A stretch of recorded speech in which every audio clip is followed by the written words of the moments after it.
back. All right, we're going. Here we go. Oh, it's Friday night, and we're back. Wasn't sure if we were going to do a show tonight, but we are here for you. And you know what? I shared some stuff recently because I was trying to find a way to recapture the happiness that we can have as Packers fans talking about the Packers because we sometimes been getting down on stuff or critical or upset with certain moves. And I was really excited to talk about a possibility in the draft. This guy who's excited wants to be a Packer, would be a great fit, all that awesome stuff. And we will talk about that. But then the Packers tried to play an April Fool's joke on us one day too late. One day too late, Ben. What did the Packers do today? I don't know. You know what they did. You just told me. They signed back the one and only Will Redmond. Why? Why? If they had done that yesterday, I would have thought it was April Fool's joke. But sadly, it's not. I mean, come on. I don't understand. What is their fascination with Will Redmond? He's a dude that always got to be on the field. We don't know what he ever did that was positive. And here you go. We get him back. He's back. He's a special teams guy. I get it. But other than that. No, he hasn't made a single play. I can't think of one play that Will Redmond made. Like, do you think of even one play that was like impact play? No. It's going to get better, guys. Hang in there. We're just getting our beef with Will Redmond out of the way, and then we're going to move on. Kevin King makes more plays, right? True. At least once in a while he'll do something. True. Because the thing that everybody forgets about the Kevin King terrible play where he gave up the touchdown at the end of the first half of the NFC Championship game, right before that, Will Redmond had an easy interception that he didn't go all out for. Yes. How about that play? If he would have picked it off, it wouldn't have mattered. Now, Kevin King still would suck. But his passiveness at safety, like he didn't even go for the ball. And it was a wounded duck pass. I mean. Yeah, Tom Brady should have had 4 picks in that game. 4 picks and 1 touchdown instead of 2 touchdowns and 3 picks. He should have had 4 picks and 1 touchdown in the NFC Championship game. The greatest of all time, Tom Brady. But yeah, Will Redmond, everybody does forget that. They forget those game-changing plays that aren't made, interceptions that are dropped, things like that. And those plays, when you don't make them, they always come back to bite you in the butt. This wasn't Bernard's back. This wasn't a drop interception. Oh, Bernard, come on. We missed Bernard last week. Well, we missed him last week. We were a little worried. We were worried, Bernard, that you weren't around. We weren't sure what happened. We thought it was because of the Kevin King signing, but apparently that didn't scare you away last week because here you are right away with Kevin King. Bernard, we talked about Kevin King last week. We laid out everything about him, why we're not happy, but I'm glad you are, I guess. At least somebody's happy about it, other than Kevin King, about being signed by the Packers. Him and you are happy about it. The rest of us, not so much. But we are going to move on to happier things because there was some good stuff. There's some good stuff. I want to do a thing a little bit later about taking a look at the Packers restricted and unrestricted free agents so we can kind of guess, although maybe we shouldn't, because right now, if you would have, when I looked at the list before 1:00 today, I thought, well, Will Redmond, they're not going to sign him back. So we're just not, he won't be a guy I would even think he would be back on the team. And now he's signed him back on the team. So our predictions will probably be way wrong, but I did want to say, like, who out of this list is probably going to be back on the team and who's probably going to be let go and not come back. And then that would lead us into next week's show, which is what I want to do is have before the draft happens and any players are selected. I wanted Ben to do his own and me to do my own starters on offense and defense based on the current guys on the team. So who we think should be the starters on offense and defense. And then if there isn't a clear starter that we think anybody on the team should be, then that would be a please draft a starter position. Anyway, that's next week. But There aren't enough spots in the draft to do that. They got 9 picks though, unless they trade some away and stuff. They're gonna have to make hay with those picks, too. Couple of fourths, couple of fifths in there. And I think Hey, quick thing. Mom says it's Happy Peanut Butter and Jelly Day. peanut butter and jelly. Okay. I just wanted to mention back in the day, I don't know if people know this or not, but we have Norwegian background in our bloodlines, Oh, okay. mostly from our grandma on my dad's side. So we've had our share of lefse. And back when I was in junior high, I made my own lefse. No, I didn't make my own lefse, but I took the lefse. Oh, And okay. then we would always put butter. You're supposed to put butter on the lefse. And I would put peanut butter and jelly on the lefse. And then one time Grandma found out I did that, and she was like, "Oh, no, you don't do that." And I was like, "Well, I do, because that's it tastes way better." So it's not Happy Peanut Butter and Jelly Sandwich Day. It's Happy Peanut Butter and Jelly Lefse Day. Ha ha! That's for all the Norwegians out there. Oh man, yeah. There's down here in this part of the state. Of course, the town we used to live in, Stoughton, was a big Norwegian town, and they got a whole big festival. Every year, every May, they got a big festival and stuff. And the hell is it called? I don't remember what it's called. Anyway, it's a big festival. Sinda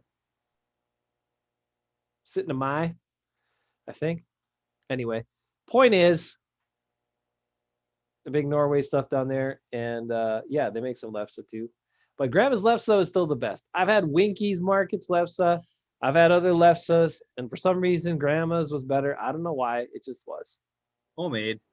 Yeah, must be the thing.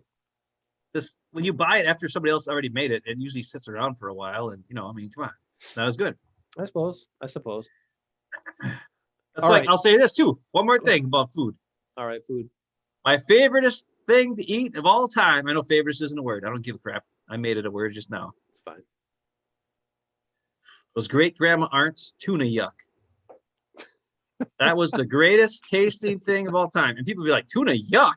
Why would you call it tuna yuck? I don't know. They called it, great grandma called it tuna yuck. It's just tuna salad, is what normal people call it. But my great grandma Art called it tuna yuck. But it sure wasn't yuck. I called it tuna yum because it was the best. And my mom makes it, and it's still good. But I hate to say it, Mom, don't get mad. Not as good as Great Grandma Arndt's. Great Grandma Arndt, I don't know what she put in that tuna yuck, but it was the best thing. I could eat that all day and all night, every day. And I hate tuna, which makes so I don't know why I like that tuna yuck so much. But it was just the right combination of, she had cheese and peas and, like the noodly things and Miracle Whip. Miracle Whip was the secret item, I think, in there. Some people will call it macaroni, but that's fine. Yeah, macaroni, that's it.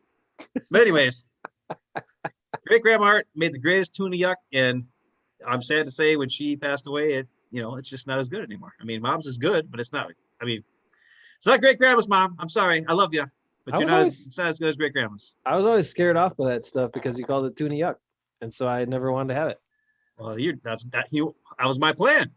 I got more than. That's smart. That must have been it.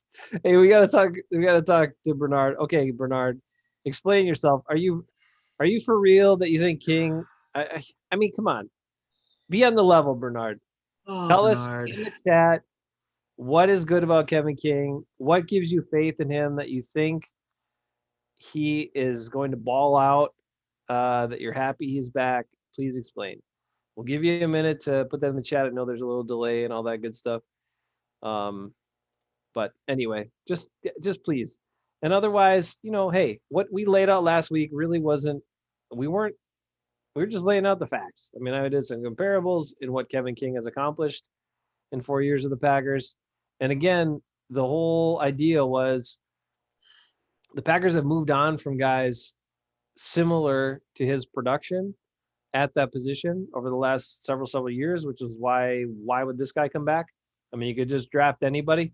You could draft, in my opinion, you could draft any college cornerback, pretty much. I don't care if they played Division I at a big school or Division II or Division III. I don't care.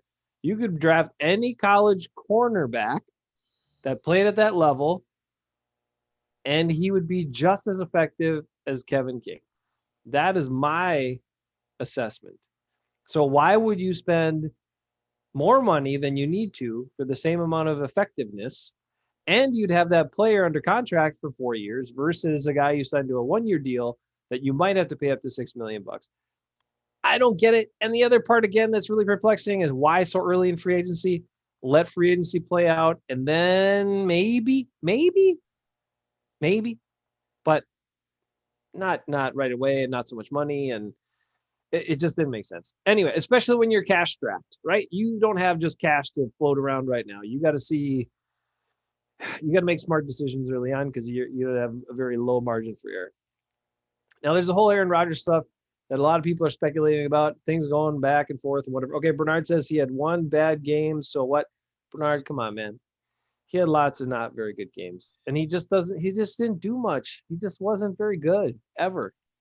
Okay, yes, he had more than one bad game. He had many bad games. And he had many games where he didn't do much of anything, but wasn't bad necessarily. And then he had a couple games where he sort of played okay.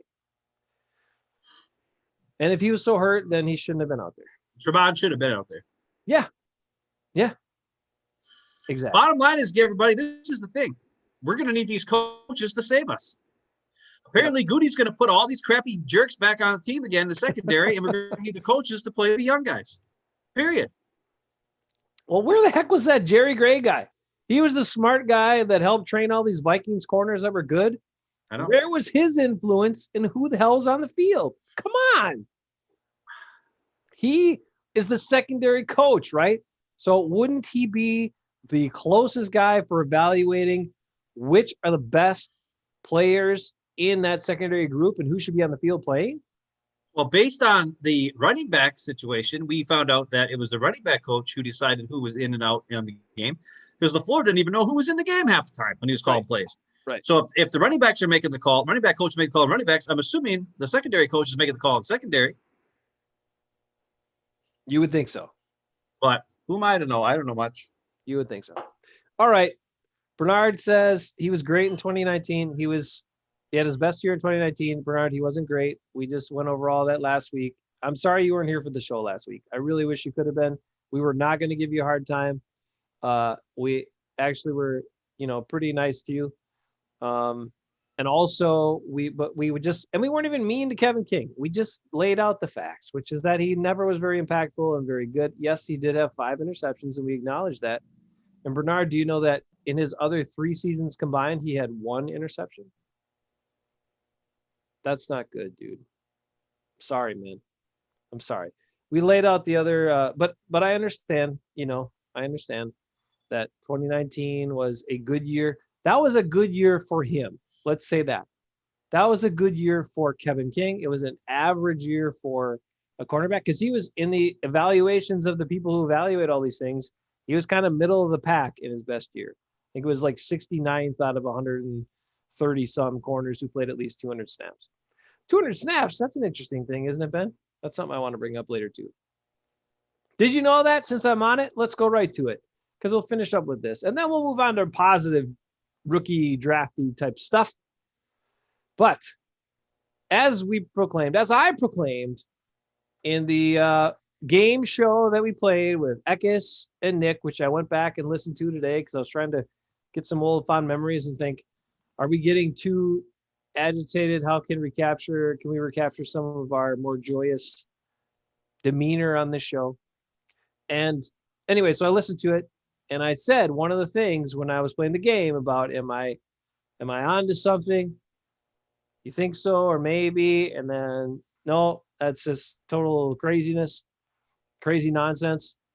And, instead of any one of those choices, Ben just said, nope, you're an idiot. That was his response. Yeah, I like that. That was a good show. To a couple of those things. But anyway, one of them was that none of the Packer players drafted in last year's draft, in the 2020 draft, would play 40% of the snaps at their position. And ding, ding, ding, I was correct. Now, I know that Deguara got hurt, and if he was healthy all season, he would have played way more than that. I understand just as how much he played in the first game. But the fact is, I was still right. Now, do you know, Ben, the Packers are the only team in the NFL, the only team in the NFL to not have a single player from last year's draft play at least 200 snaps. Nobody from the entire draft class played 200 snaps. Only NFL team to get that little impact, that little of production from their entire 2020 draft class, who Brian Gutekunst did not regret and is very excited about those guys' future for the Green Bay Packers. If he's so excited about their future, why does he keep signing back these guys that are old? Because they're just going to take up snaps from these young guys. I don't know. It just doesn't make any sense. I honestly am to the point now where I don't know. We just got to sit back and see what happens. No, I'm tired of. I'm just tired. I don't understand the moves. Not a single one of them. You restructure everybody's contract under the sun to make room to sign guys back. And you sign back two guys in the secondary who every fan wanted gone. Why? They weren't even good. You have options after that who could play. I would rather have Blackman out there, or not Blackman, Henry Black, than, Redmond or King. I don't even care. I'd rather have Scott in there than Redmond. I'd rather have your 7th rounder you drafted Jackson last year, who at least showed a little bit of something. Yeah, any one of those guys, Black, Jackson, Scott, any one of those guys would be better in the secondary than Redmond and King. All right, maybe not better than King. I don't know if, Scott can play corner or whatever, but it just makes no sense. He's back. Why does he have that number? I never even realized that's probably what pisses you off almost as much. I never realized. What's the saddest part about this? I never realized after all this time that he was number 25. I just saw Redmond on his back and was just always just disappointed. He should not have 25. He should not be 25. He should be number nothing because he shouldn't be on the team. He's dragging that number through the mud. Just God terrible. All right. I'll say this though. We have one guy they signed back this week who is one of our favorites. Or at least one of my favorites. Who's that? Tyler Lancaster. Oh, Tyler Lancaster. He's back. Yep. He's back in the pack. There he is. These are the guys. So these are unrestricted free agents the Packers had and have now signed back. And then there's a list of guys that are that we'll look at as well. So we got Redmond back. We know that we don't like that. We know about Big Dog being back. Okay, whatever. And then there he is, Tyler Lancaster. Yep. Continue on. Well, Tyler Lancaster is, according to PFF or Pro Football, whatever. Yep. He was graded at the 58th best interior defensive lineman in the league last year. Okay. Which sounds like, well, that's terrible. Well, when you sign him to a minimum contract, probably, and most teams have 2 interior defensive linemen, right? And there's 32 teams. That's 64 starters, which means Tyler Lancaster is a starting caliber defensive lineman in the NFL. Yet when he gets signed, everybody blew a nut and freaked out and complained about it left and right, saying that he sucks. Why is he out there? He sucks. Even one of our guys, Lee was complaining about him. I saw the other day. And I like Lee, but Lee, I'm telling you right now, Tyler Lancaster is good. And the reason why people don't think he's good is because he doesn't get sacked. He doesn't pressure the quarterback. First of all, Tyler Lancaster never plays unless it's first down and 10 or goal line situation or something like that. They don't put him in passing downs. Now, maybe he doesn't have any pass rush moves. I have no idea. But he's very good at getting off blocks. When he does get a double teamed, he does not move. He holds his position so that other guys can make the play. He does a lot of good things that don't get noticed. He's not flashy, no, but he's a very good key piece to the run game, stopping the run game on defense. So is he a 3-down defensive lineman in the interior who's going to make plays and, get sacks and all this kind of pressure up the middle and all that kind of stuff? No, that's not. He doesn't have that quick move or anything. But will he tackle, shed a block and make a tackle for a loss? Yes. Will he take on a double team so that the inside linebacker can be free to make the play? Even, is it his fault that Chris Barnes sometimes is too slow to get there and Kamal Barton takes the wrong hole and totally whiffs? That's not Tyler Lancaster's fault. He did his job. He took on the double team and didn't move. That's his job. So I don't want to hear any crap about Tyler Lancaster. I saw it this week already. Whew. I would rather have Tyler Lancaster than Kevin King or Redmond any day of the week, or Big Dog. All three of them. I'll take Tyler Lancaster over those three. I will tell you, based on what you just said, that's higher. That's a higher ranking in his position group than Kevin King ever had, including his 5 interception season in 2019. Now, just to finish on King, because Bernard keeps going. Yeah, he thinks King will bounce back next year. 11 interceptions. Pro Bowl, almost twice as many as he's had his entire career. Yeah, that ain't gonna happen. I don't see it, but hey, if it happens, it'll help the Packers. So great, fantastic. Let's hope you're right, Bernard. Let's hope. All right, we'll keep those aspirations. Anyway, Tyler Lancaster, good player, solid player, good football. I like player. Tyler Lancaster. Good football player. That was the thing. If we could have met earlier today and talked earlier today, that was the one thing I was gonna talk about as an idea for tonight's show. And so we'll put it out there for another upcoming show, which is I wanted to know your top five, and maybe you can come up with it on the spot tonight. Maybe you tell me later on once we get through this free agent stuff, your top 5 underappreciated good football players that the Packers have had on their roster in the last 15, 20 years. Well, that's a lot of years. So underappreciated. Well, whatever. Maybe 10 years. I don't know. That's too many years. But those guys that are just good football players and that play well when given the opportunity, but were kind of underutilized, underappreciated, and we ended up just being, maybe they weren't flashy, maybe they weren't the fastest, maybe they were the tallest or the strongest, or made big splash plays all the time, but they were just good football players. And I wanted to think on that a little more, so I don't think I'm going to be ready for that tonight. Anyway, I'm going to challenge you in the chat too. Bernard, Rick's here. How you doing? Mom and Dad. Dad could give us some oldies too. I'd let Dad extend the year range if he wants to go back to some older Packers. I got a couple bounced around in my head right away, but I really want to think on it a little bit and come up with some good ones for next week. Okay, let's finish with a couple of these dudes here. I want to look at these free agent guys a little more closely and then get into that. So let me pull that back up again so we can go through the list. Okay, so we know Tyler Lancaster's back. Yep, all right. We know Aaron Jones is back. Okay, Kevin King's back. Whatever.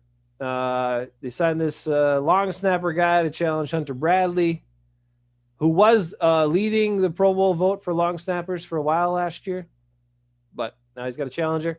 Tim Boyle, he knows with the Lions. Lindsley went to L.A. Jamal Williams went to the Lions. Mon Adams, I didn't realize, went to the Patriots. Maybe Bill Belichick will find a way to make that guy reach his potential. I don't know. He certainly didn't reach it when he was on the Packers, but we'll see. See if Mon Adams kicks it into gear for the Patriots. Okay, here are restricted tenders. Now, you know the Packers put a second-round tender on Robert Tonyan, so you would assume that he's going to be on the team. You'd assume they're going to figure out a way to get the contract done. He's going to be on the team. Chandon Sullivan also tender on him, so or his right of first refusal, I think. So he's likely to be back on the team. Randy Ramsey, he's another guy likely to be back on the team, or he signed his tender already, I guess. And then you got a couple other dudes in here, right? some important guys. Well, at least one. And we like Malik Taylor. I thought, again, underutilized, but seemed to perform well when he was in there. Lazard, Malik Taylor, and Yashi. And they need tackles. I mean, I don't know we haven't seen him in a game, but they need tackles. So it might be good to keep that guy around unless they're going to draft a good one. Any thoughts on those three, Ben? Other than Lazard is kind of a clear cut, yeah, he should be back. The other guys, maybe. I think not. they should sign Malik Taylor back and get rid of freaking St. Brown because he sucks. I'd agree. I think it's time to let St. Brown go, move on from him as well. He didn't really show anything. He's hurt too. He's hurt and he sucks. Then you got these guys. So these guys are unrestricted free agents, expiring contracts. They would count towards compensatory draft picks if they sign elsewhere. But you got Layne Taylor, who we've talked about, who looked great in camp, won the starting job, got hurt in the first game. His season was just kaput after that. Still, I think if his knee's right and everything else, could be a really valuable offensive lineman, versatile, good player, could probably end up starting and really solidify the interior of the line. And then, like we've talked about, Runyon, maybe you get him some work at tackle and have him play tackle instead. So Layne Taylor, I mean, I hope they find a way to get him back, but I'm not sure if that'll happen. Thoughts on Layne Taylor, Ben? I think you feel he's the only one out of this group I want. Okay. Everybody else can go.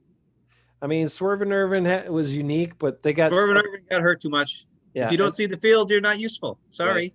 And they can do stuff with Jones and other guys. And hopefully this draft guy that I want to talk about might be a good guy to use in that role too. We didn't even get to see what Jared Valdeira could or couldn't do last year because, they got him late. And then he had the COVID restrictions right after they got him. So that didn't do any good.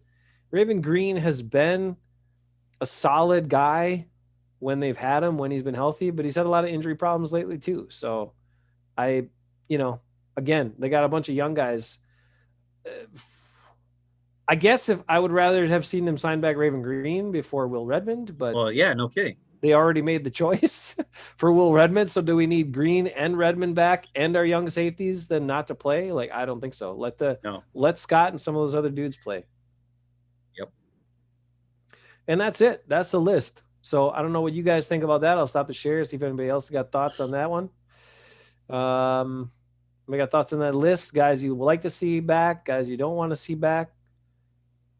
I'll catch up in the chat here in a second.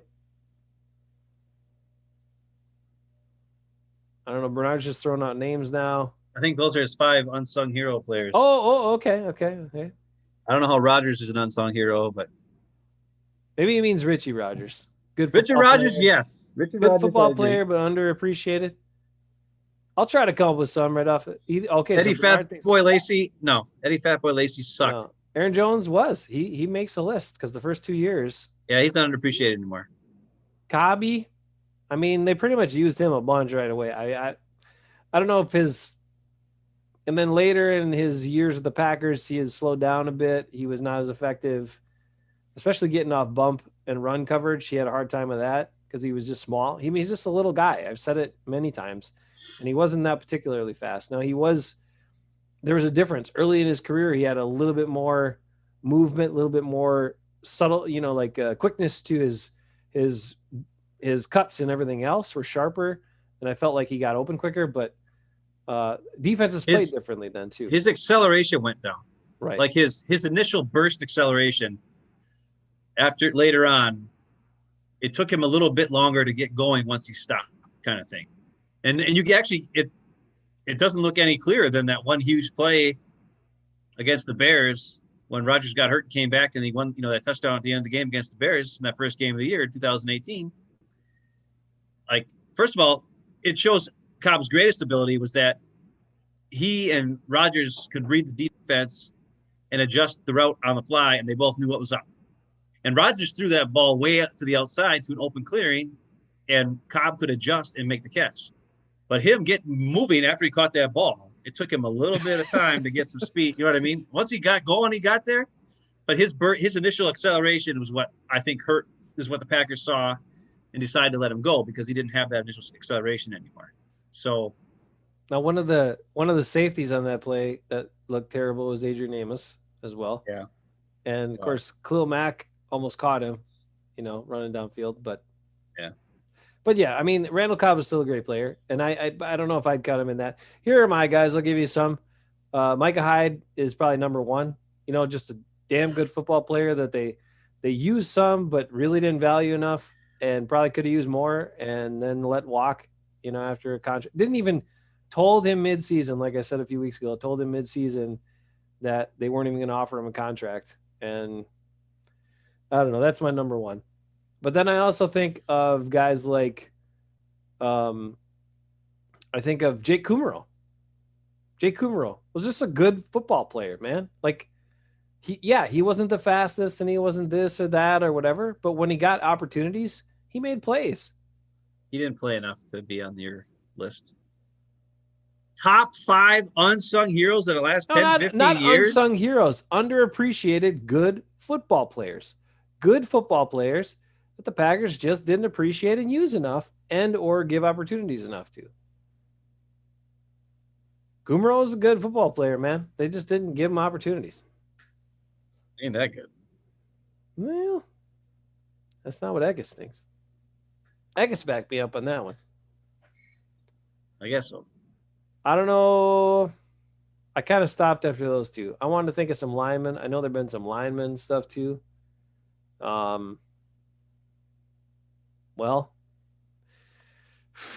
there's guys out there. I got to think more on it. I'll come back with a better list next week, but I'm glad Bernard had some right out of the gate. He says that he lays Aaron Rodgers, Aaron Jones, Cobb, and Jermichael Finley. And he was talking about Aaron Rodgers, not Richie Rodgers. I like Richie Rodgers, though. Richie Rodgers is a candidate for me.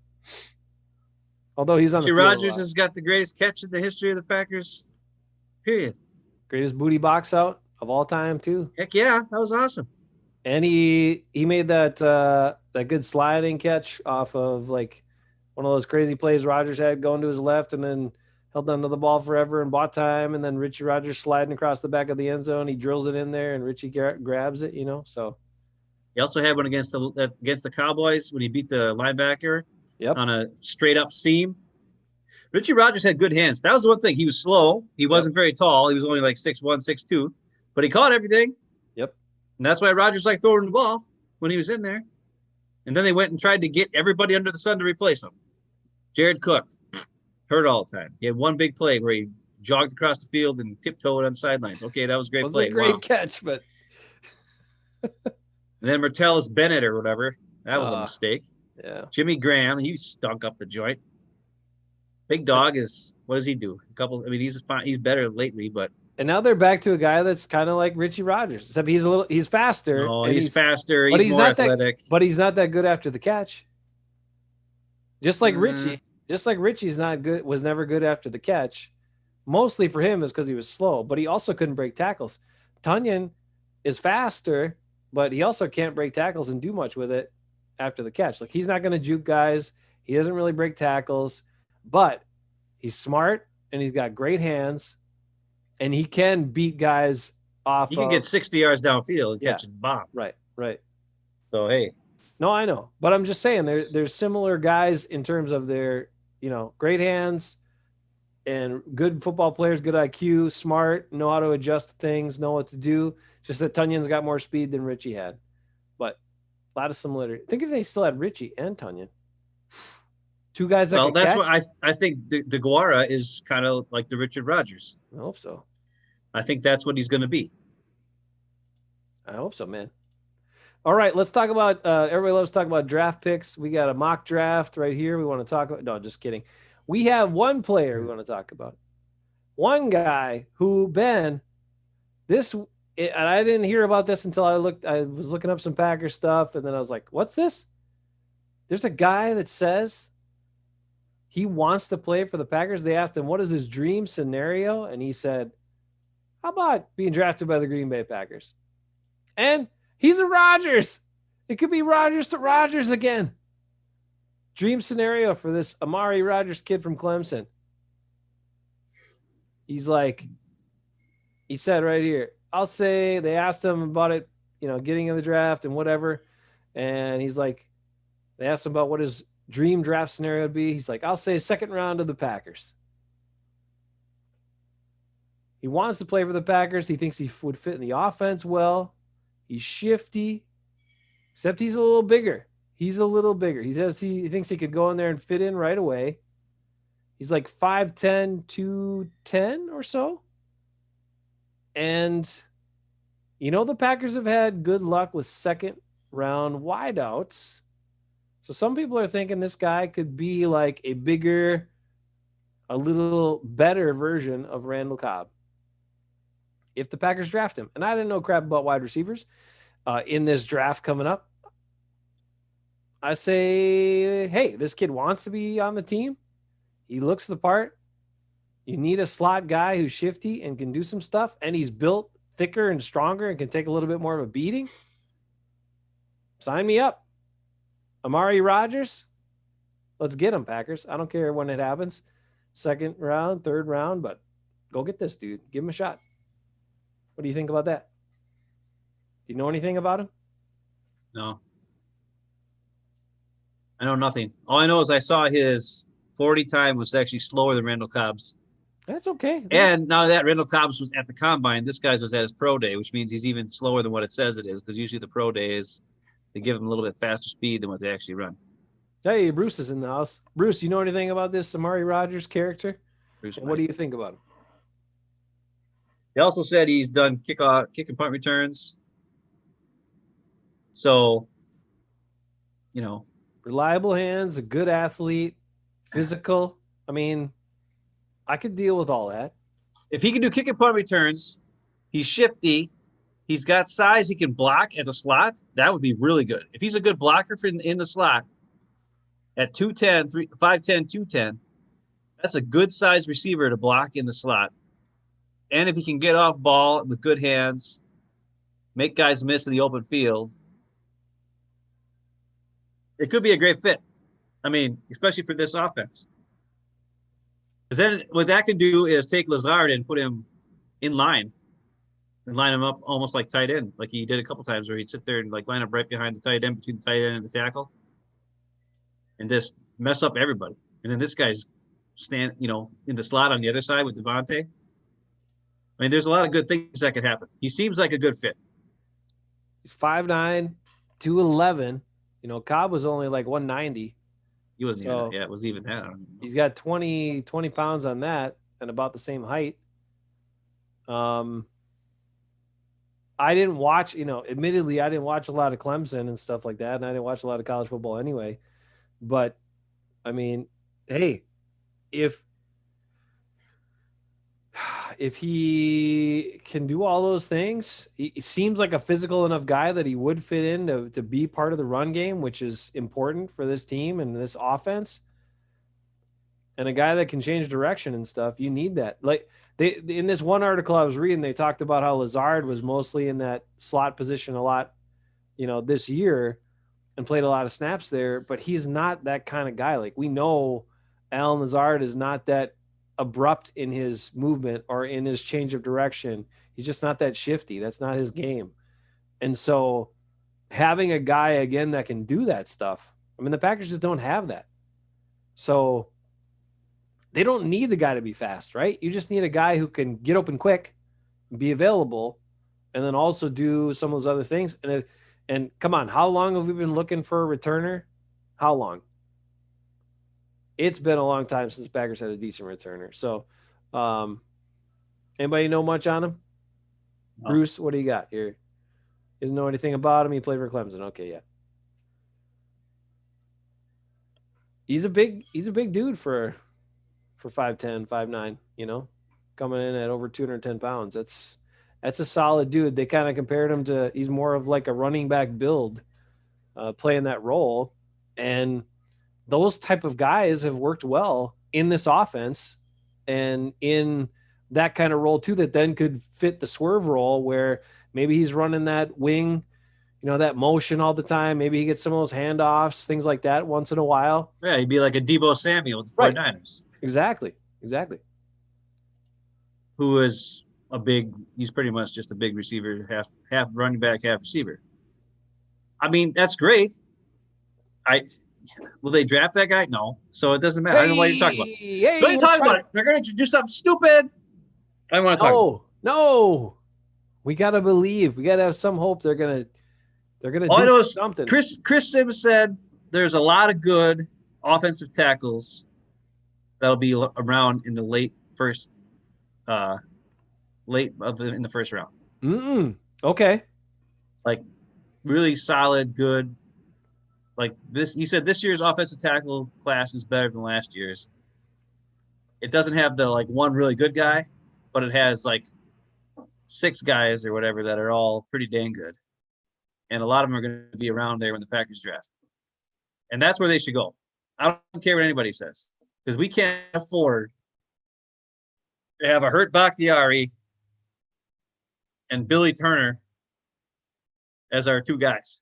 I mean, they got to do something. If they don't trust Runyon Bunyan at tackle, then let's draft one of these guys at the end of the first round and make it happen. You know, I mean, you got Tyler Lancaster back. Maybe he can survive a D tackle for a while on early downs, and then you can move Zadarius in. Obviously, we watched. He likes to rush from the inside. That's where he gets all the sacks. So hey. So, and I don't think they should draft a receiver in the first round. And the only other thing would be corner, if there's a really good corner, but I don't know. Now that they've signed back Kevin King, apparently they don't need corner. That's what Bernard says. So, hey, let's go offensive tackle in the first round. Let's take this guy from Clemson in the second round and then see what happens after that. Then you'll solidify the offense for Rodgers' last run here this year, because we all know that's the end. Because holy moly, this week some stuff was said and not said. Mostly it was not said. Mark Murphy, what a... Not just that, Aaron Rodgers was on ESPN today in an interview with Kenny Mayne. Really? Oh, I didn't see that. Yeah. What did he say? Nothing.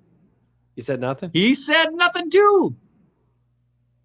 He could have come out and said, hey, I want the Packers to restructure my contract so that we can get more money to sign more guys. He didn't say that. He could have said, hey, I want the Packers to extend my contract so I can retire as a Packer. Like he always says he wants to end his career as a Packer. Because Kenny Mayne even said it. He asked him a question. He was like, hey, Rodgers, my buddy, you could just say right now, hey, I want to be a Packer forever, blah, blah, flip flop, and get it done with, which Rodgers has said many times in the past. Mm-hmm. But when asked that question, Rodgers said, well, I just, I said at the end of the year, I don't have control of my own fate anymore. That's what he said. He didn't say, I want to be a Packer forever. When Kenny Mayne asked him, do you want to be a Packer forever? He said, I don't have control of my fate anymore. You could have just said, yeah, I want to be a Packer forever. Let's go. Didn't. Now, it's probably because he's pissed. And I don't blame him. Yep. And now he's probably just like, screw this. Whatever. You guys want to play? Okay. Sign back all these guys, restructure everybody for that. This year, we go for it. The next year, we got all this terrible cap hits from everybody that we just restructured. So you're going to have to cut everybody and they're going to stink. I want out for next year. I don't want to be in a crappy ass team. That's what everybody's thinking. So he probably doesn't want to restructure anymore either. And maybe he told that to freaking Mark Murphy and Goody. And that's why Murphy the other day was all weird about. It's like, oh, well, we don't talk about into specific players and whatever he said. Which is funny because a few months ago, what did he say? We're not stupid. We're not idiots. Aaron Rodgers is our quarterback. Now, just a few months later, there's like, hey, how come you guys haven't restructured Rodgers? And he's like, oh, we don't talk about specific players. Really? Because you just said a couple months ago you were all, Aaron Rodgers is our guy. We're not stupid. We're not trading Aaron Rodgers or getting rid of Aaron Rodgers. We're not stupid. Whatever, Mark Murphy. It's a mess. This is a mess. But it's different because it's what it is this. Nobody knows anything. Nobody's talking about anything. Even though it's plain as day, anybody who remotely follows the Packers sees what's going on. Devontae Adams is not going to be here. Mm-hmm. Aaron Rodgers is probably not going to be here next year. Yep. And their contracts are going to be all the other guys they've restructured is going to be ridiculous next year. So they're going to have to cut them all. and it's going to be just a mess. And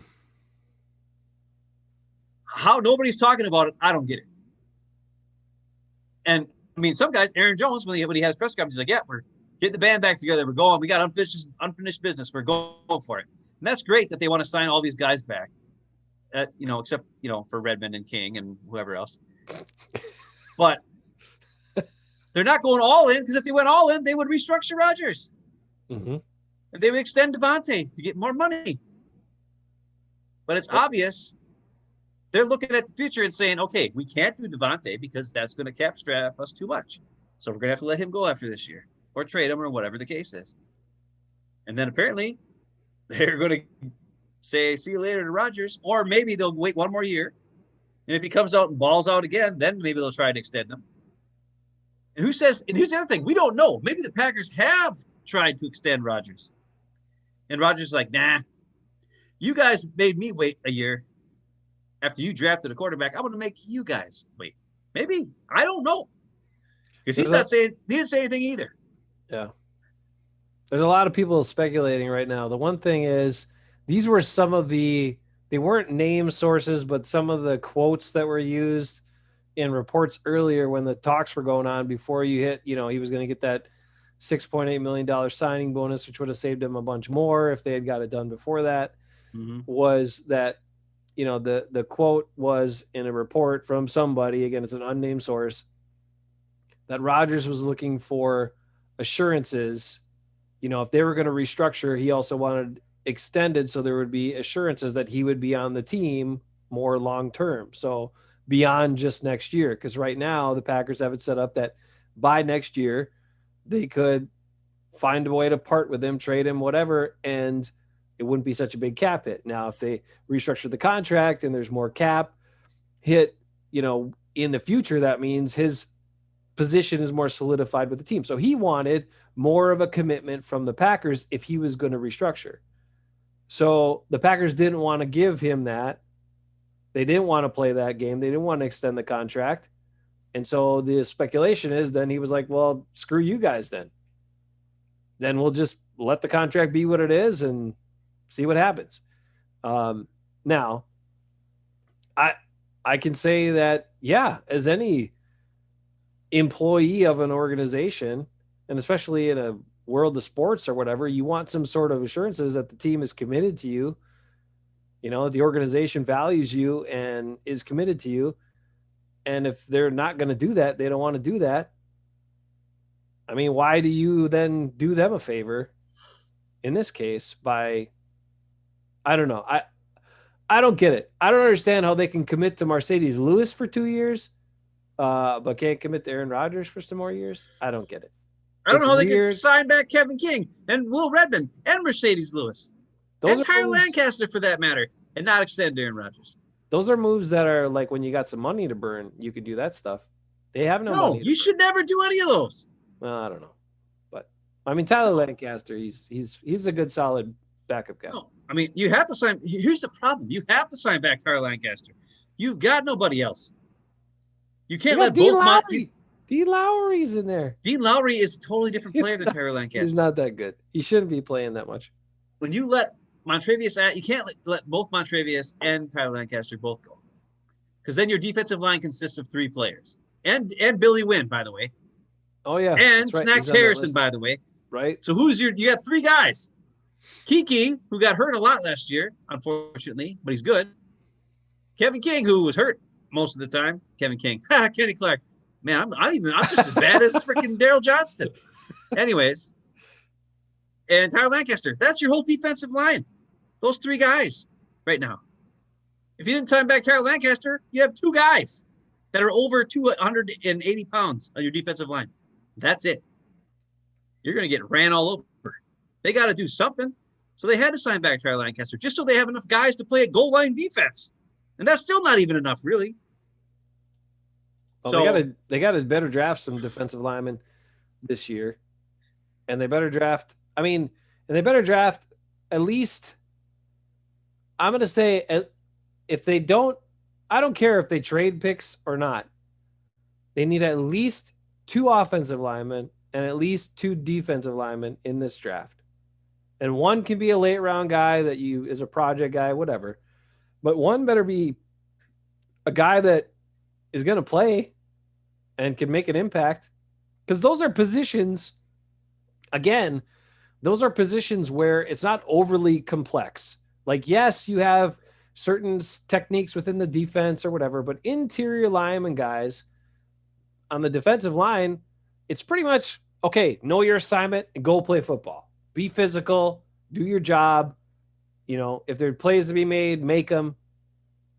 But it's beat the guy in front of you for the most part. And the offensive line is the same kind of thing, right? I mean, yeah, there's some certain things and whatever, but for the most part, a lot of it is block the guy in front of you and handle that guy and win your matchup. So they need those guys, man. And here's a guy I want to tell you. So I looked this up because I wanted to see. Remember that guy I told you, Cole Van Lanen from Green Bay, Wisconsin, right? Offensive tackle from the Badgers. Right now, he is projected to be the 21st offensive tackle in the draft and probably go around number 298 overall. So how about a late round pick on that guy, giving him a chance and seeing what he can do, seeing if he can turn into the next Mark Tauscher. They won't. Come on, man. Give me some hope. I need a little hope that the Packers are going to do some good stuff with their selections. The Packers only do dumb things. Except for when they signed Aaron Jones. But actually, that's kind of dumb, too. Not in my book, because I love Aaron Jones. But signing a running back to a big contract, that's considered dumb. Signing a tight end when you already have 4 tight ends. I mean, I know Tunyon's not on the team right now, but he should be. He should be, and he will be. Yeah, that's kind of a dumb move to sign a aging 5th tight end on your team. Awesome. Well, it kind of goes back to the 2020 draft, right? I mean, last year's draft. Drafted another tight end that early when you already had Sternberger and you already had Tunyon and you already had Lewis. Right. So why would you sign back Lewis when you've already got 3 tight ends, 4 tight ends on the team? I don't know. It's dumb. It was a waste of money. I don't know. It's dumb. Well, like you said too, it's a waste of it was dumb. Snaps. It's hindering younger players' development. Right. How many times do football players say we need more reps? It's about getting the reps in practice and the game reps, and all of that is what makes the difference for players to see if they can reach their potential, to get them, to be more acclimated to the NFL and really play the best of their ability. But if these guys if your young guys are being held down and they're not first team guys or second team guys even, or the first sub in, and they don't get many reps in practice because the team's trying to win, and then they don't get many reps in the game. How do they develop? How do they get better? They don't. And how much are you hindering their progress by making moves like this that cost you more money and then also cost your young players the opportunity to play? So I don't know. It's this weird dynamic, right, that we've talked about. Sometimes it feels like we've said, the coaches decide who plays, and sometimes we're questioning why are these guys not getting more of an opportunity to play. And then you have the GM signing certain guys back to bigger money, so you think there's more pressure that those guys should probably play because they got more money. But ultimately, it's the coach's decision. So I don't know that Matt LaFleur and Gutekunst are in unison here, in harmony, running this thing. It seems like there's definitely some conflicting viewpoints, and it's messy. I don't see how there's no synergy. It doesn't really work the way it should. And I think it's holding the team back. It's going to be really interesting to see how LaFleur answers questions about Rodgers moving forward. Yeah.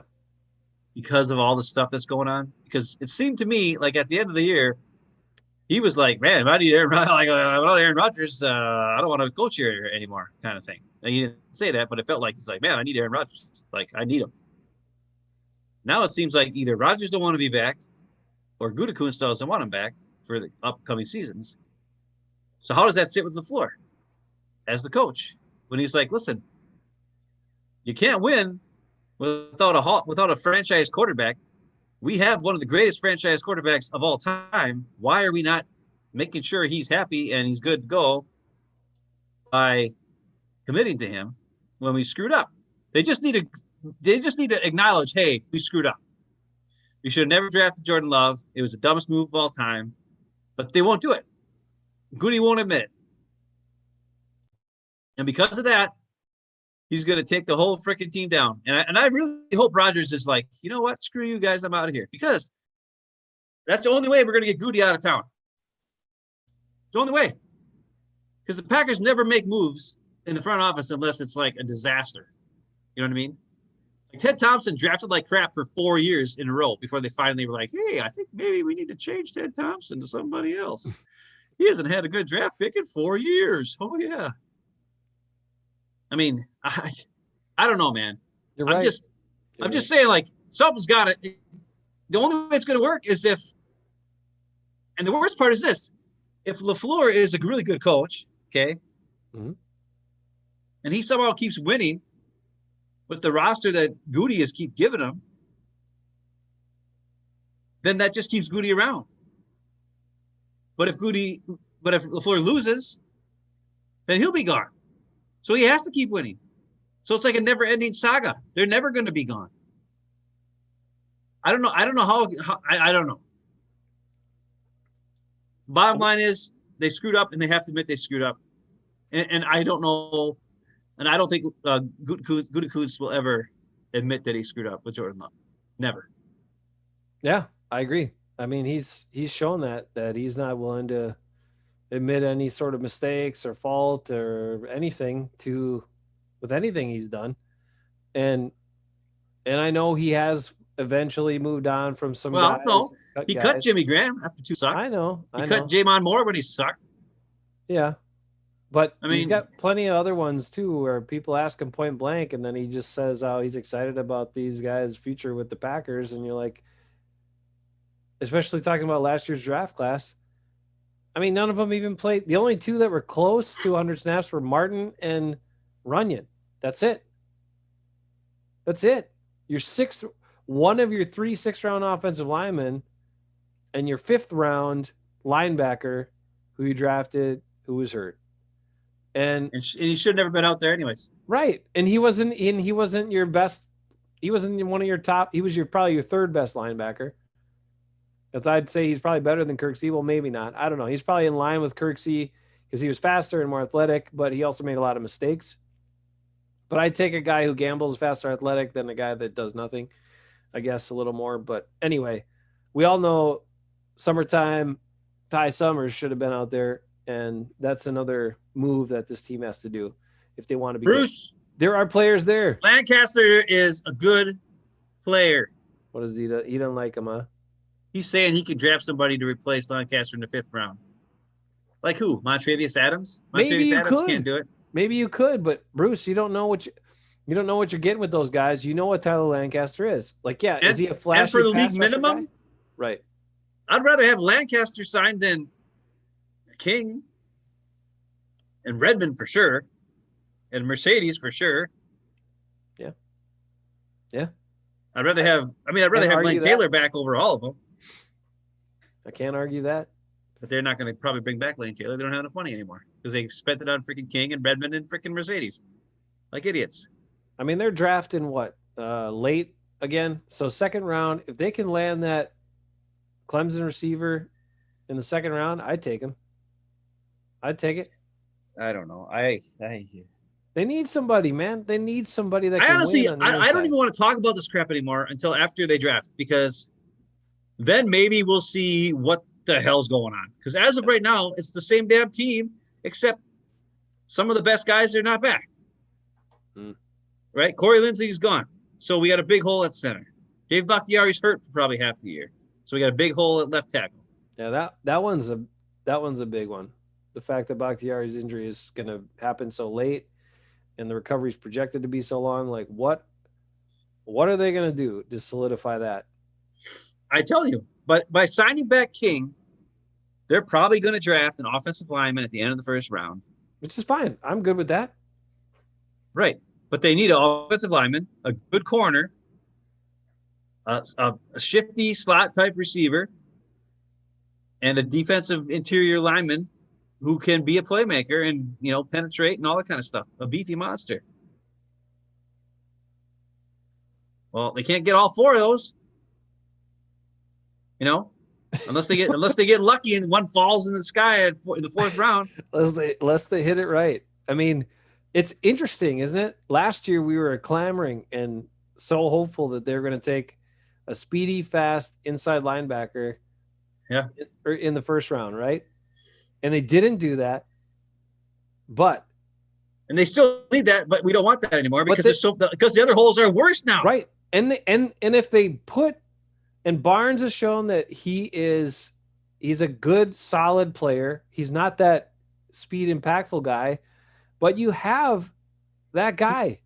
He's AJ Hawk, maybe. I know, but you have Summers, right? Like we know. No, yeah, so we have Summers. We know what Summers could be if he got the opportunity because we've seen it in limited opportunity. So you don't need to waste an early draft pick on a guy like that because you already have a guy who could be that if given the reps and the playing time and the chance to actually develop in the NFL. He's got all the physical tools and he's pretty damn smart based on his reads, the way he diagnoses things and attacks plays. So you don't even need that. So the people that are going to want that again, I think the Packers actually have that on the roster. They just don't fully realize it yet.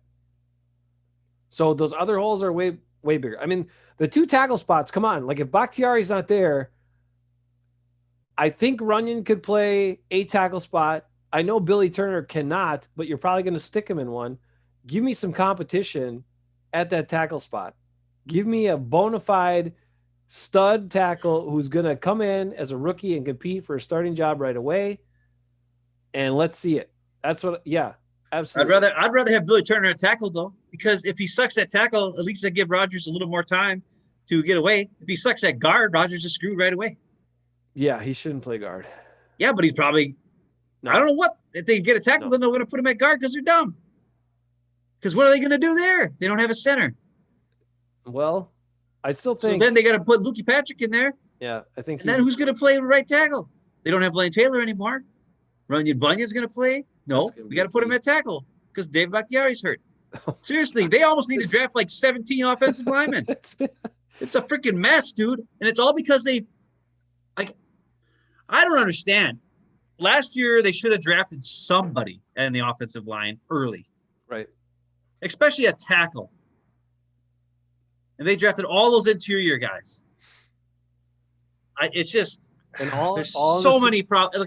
It makes no sense when you think of all that. Okay, quarterback for the future. Halfback, worried about the future. Tight end, worry about, whatever they're worried about. I don't know. I don't. That one's still really perplexing. I mean, I know they love the player, but when you had the guys you already had on the roster, why? This is where I don't understand. I mean, I know some people will still live by their best player available mentality for a bunch of the draft, but there are only 11 starting positions on offense. There are only 11 starting positions on defense. You need players to fill those positions. So stacking up at one position or a couple of positions just because by your evaluation, that guy's the best player available makes no damn sense. Because somebody's going to then some of the guys are going to play limited snaps or they're never going to see the field that you think are really good players because you have way too many good players in a certain position group. What is the point of that? Unless you have a way to get those guys on the field, what is the point? There is no point. Like, stop coming at me with best player available. I'm not saying reach for guys just because you have needs at positions. I'm saying identify the best guys at positions you need and draft accordingly. So you have high draft picks that are then going to fill starting roles. That is what makes sense. I don't care. Anybody argue the best player available. all you want to be. I'm never going to get on board with it when you have holes to fill and there are quality players you could get in the draft to fill those holes. I will say this about Goody's first round moves he's made. Yeah. A lot of times he will trade up for need. He trades up for a guy that he wants at a need that he feels that the team has. Like Jair, he traded up to get Jair. He traded up to get Savage. Mm-hmm. You know, those are things he did. Now, quarterback, he traded up for quarterback. I know. That's the opposite of what he should have done. But more often than not, he is trading up for, like, he sees a guy that he says, this is a need for us. He's a really good player. I have him listed at being at this spot in talent wise. Our pick is 7-8 picks below that talent spot. I'm willing to trade an extra pick or so to jump up and get this guy because he fills our need, and I don't think he will fall to the spot we're at. And that's a good move. I mean, Savage has some growing to do yet, but, you know, and Jair's solid. But we've went over all the stats about Tremont. He's no Tremont. He doesn't make all that many plays as far as on the ball plays, like Tremont did. So I actually think Tremont's at this point a better player than Jair Alexander, which sounds crazy to me because Tremont's an undrafted guy. Jair's a first round pick. And I like Jair, but Tremont made a bunch of picks. Tremont tackled a bunch of dudes. You know, early on. One thing that's interesting about this too is people are talking about Jair as maybe the best corner in the league or one of the best. Which sounds crazy. At no point in Tremont's career were people saying that about him too much. No. Right? But you look at what he did. And actually, the other thing I went back, remember how I told you since we got on Tremont a second, remember I told you how he only had 2 picks returned for touchdowns in the regular season? Well, I went back and I was like, I remember looking at all the interceptions again, and he had a bunch of ones where he was diving. He made diving interceptions a bunch of times. Yeah. And he actually so I went back and I watched all 38. So the 4 from the postseason, 34 in the regular season. 11 of his interceptions were diving interceptions. And a number of those were plays that other corners would have just not dove. Yeah, they don't even try. Right. Yeah. But he's like, there's the ball. It's an opportunity to take the ball away from my team. And he dove for him. So 11 of his career interceptions were diving on the ground to get the ball or diving way outside of his frame to go get the ball. You don't see many guys play like that anymore. You just don't. They don't surrender their bodies like that. Of course, they don't have his skills in his hands either. Like, he had great hands. So anyway, that's part of the reason why. I mean, if you're diving on the ground, you're probably not going to return it for a touchdown. But anyway, Jerome Williams, awesome. Got to say that, of course. But I don't know, Ben. I don't know what's going to happen. Again, it's just conflicting moves here with the Packers front office. We hope they sort it all out. We hope that, but you're right. Right now there's so much speculation going on with Aaron Rodgers and whatever, and the Packers, and they don't know. All we know is the deal hasn't been done. But what that is telling you is that this probably is coming to an end after this season. So, you know what the best thing as a Packer fan for us would be is if Aaron Rodgers, right? He's already filmed his Jeopardy, right? Jeopardy starts next week. Starts on Monday, April 5th, right? Mm-hmm. Let's say in the summertime, Jeopardy people go up to Rodgers and they're like, hey, we want you to be the host. We'll give you X amount of dollars for X amount of years, blah, blah, blah. And then Rodgers says, okay, here's a scoop. Give me one last year with this team since they brought so many guys back. Maybe they draft. Maybe the draft. See, that's what I'm saying. The draft, I think, can change Rodgers' perspective if they do what they should have done last year, which is draft the guys that are helping the team freaking win now. Okay? But if they do that, I think the best thing as a Packer fan that we can hope for, because it makes everything look good then. Okay? Jeopardy says, Rodgers, we want you as the host. And Rodgers says, okay, I want to do it, but give me one last year with the Pack. I'm going to sign your deal. I'm going to be the host of Jeopardy starting, March 1st of 2022. you know. But until then, I'm a Green Bay Packer quarterback. And then he comes out and he says, "Hey, I'm going to be the host of Jeopardy on March 1st of 2022. This is my last year with the Packers. This is my last year as a pro football player. Let's go get it." Then everything is clear. It's clear what he wants to do. The Packers can be like, okay, he wants to stay here for this year. Let's go all in. Let's do whatever we can. Let's, restructure guys, do things crazy, whatever. They already restructured probably everybody they can. Try to make things happen. And the fans, and they'll have a whole season to live with that. You know what I'm saying? It won't be a surprise. March comes around and all of a sudden Aaron Rodgers gets traded to somebody. You know what I mean? Mm-hmm. He goes out, on his own terms, being happy. The Packer fans get one last run with a team that went to the NFC Championship game 2 years in a row. Maybe they can actually pull it off again. I mean, I think that's the best possible scenario for Packer fans at this point.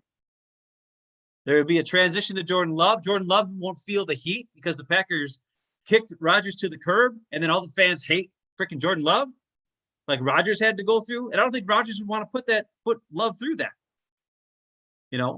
But he also was like, I'm not going to be, nice to the guy or, not give a break because the GM and the jerks, those guys are all jerks to me.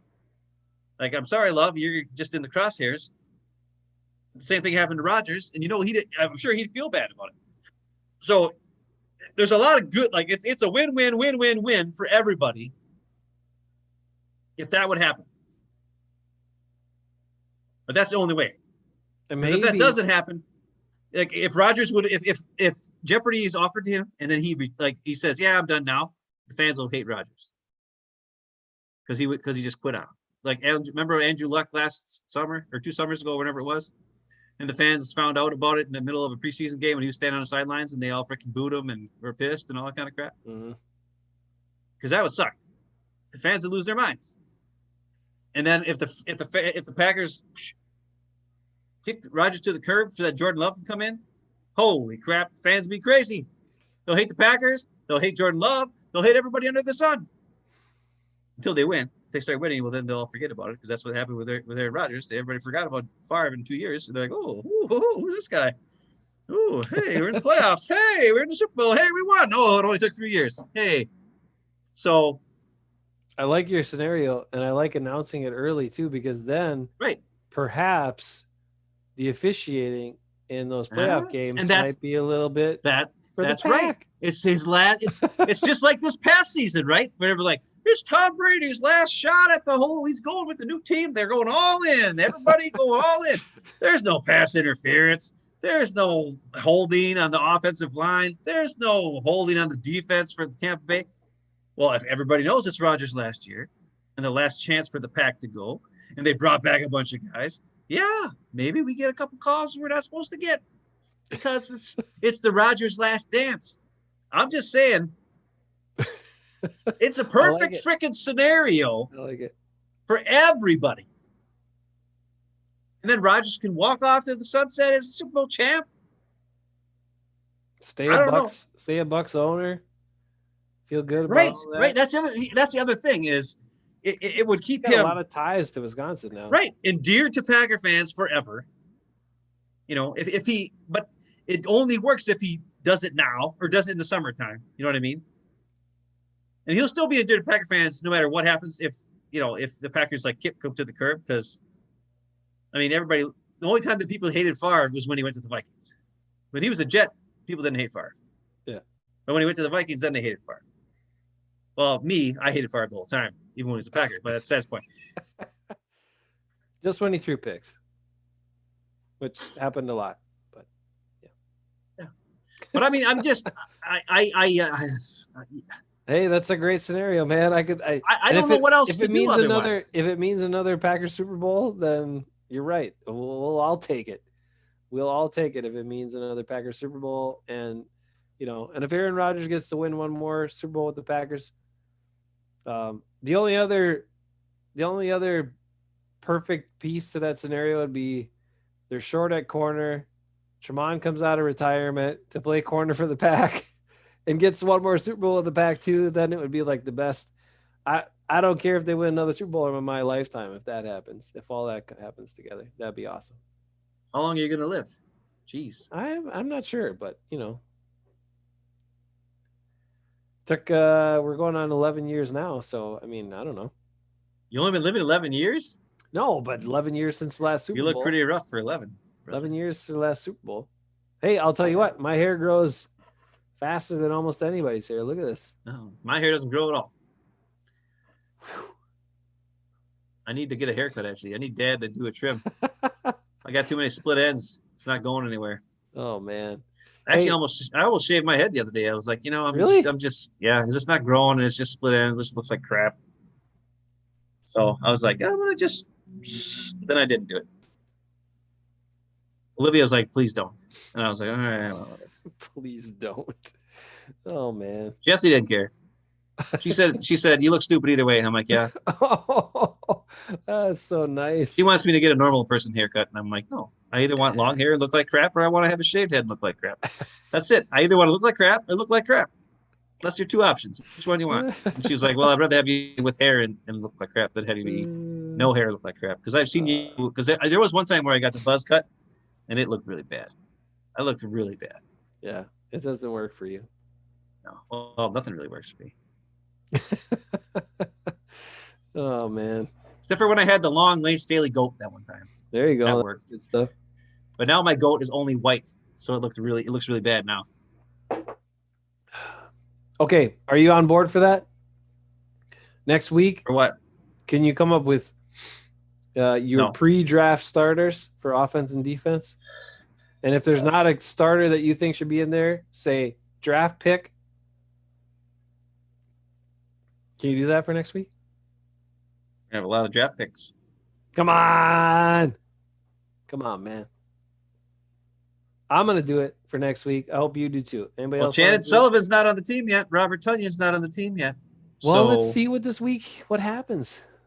Let's assume those guys are going to be, let's assume the guys that they put like tenders on and, that they would get some big compensation for are going to be on the team. Like Alan Lazard's not on the team yet. I know, but like, let's plan that Lazard's going to be there and Tunyon's going to be there and Shannon Sullivan's going to be there. I would assume those things are all going to happen.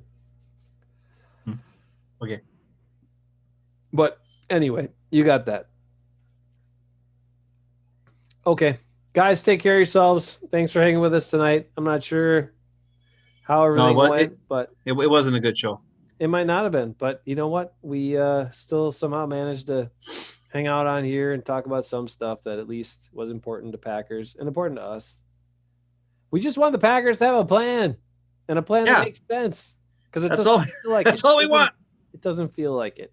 Give us something to get behind. And right now, it just doesn't feel like this. Just feels like a big mess. That's all it feels like.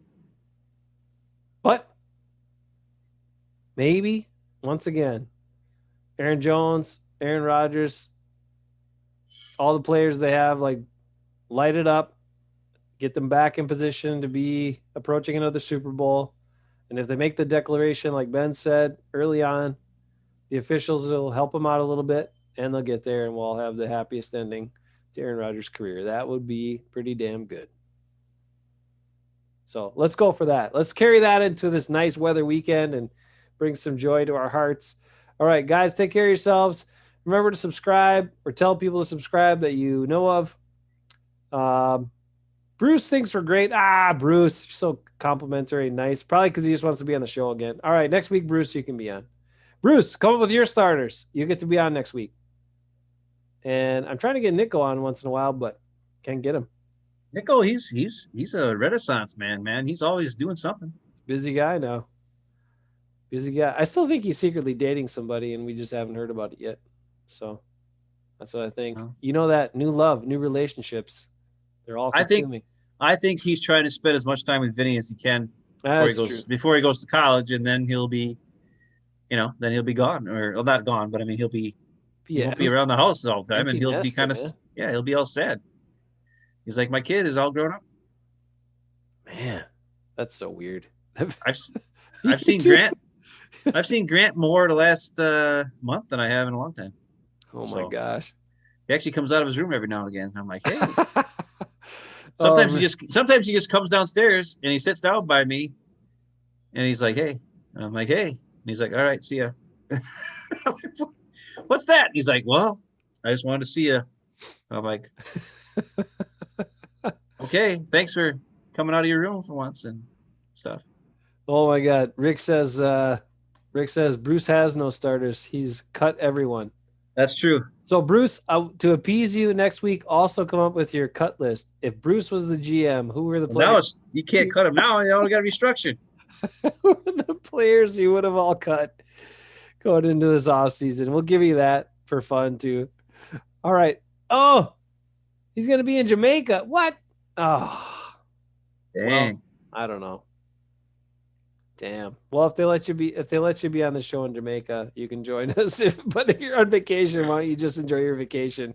We'll give you that opportunity later, Bruce, and bring us your cut list next time. All right. Stay well. Be safe.